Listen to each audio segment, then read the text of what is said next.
नमस्ते दोस्तों, D Kumar education में आपका स्वागत है।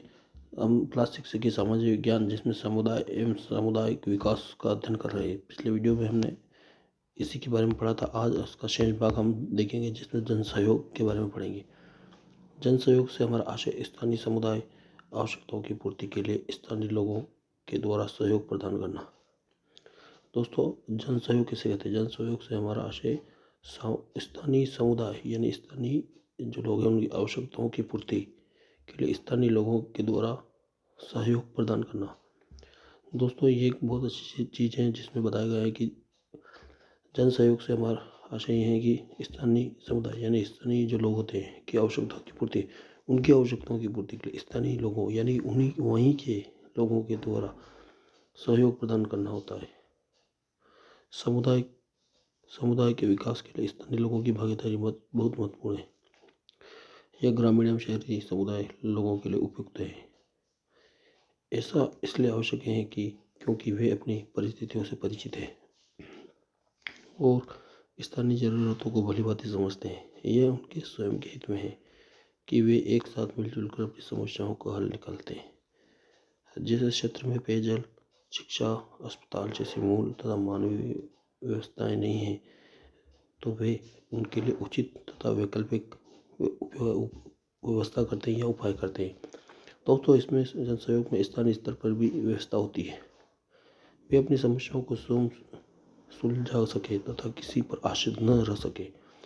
इस प्रकार लोगों में आत्मनिर्भरता की भावना का विकास होता है। जन सहयोग द्वारा लोगों में अपनी दशा सुधारना का उत्साह पैदा होता है। जन सहयोग से राज्य एवं केंद्रीय सरकार के कार्यभार में बांटने में सहायता मिलती है।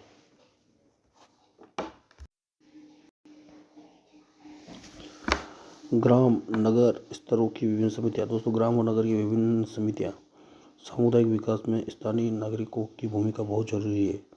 सामुदायिक विकास के लिए जन सहयोग प्राप्त करने की दिशा में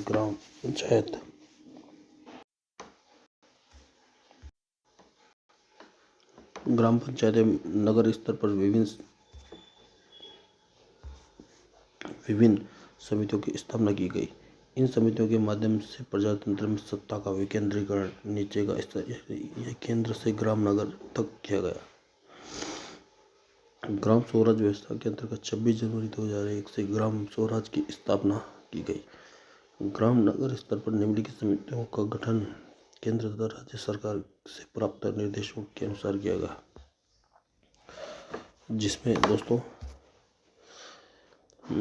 ग्राम नगर विकास समिति, सार्वजनिक संपन्नता समिति, कृषि समिति, स्वास्थ्य समिति, ग्राम रक्षा समिति, अधोसंरचना समिति, शिक्षा समिति, सामाजिक न्याय समिति।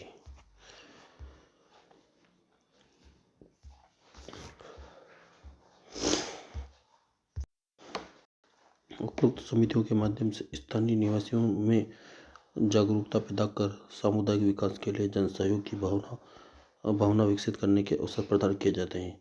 वर्तमान में जिन क्षेत्रों में जन सहयोग की विशेष आवश्यकता है, उन क्षेत्रों में कार्य करने वाली समितियां का परिचय इस प्रकार है। ग्राम वार्ड शिक्षा समिति।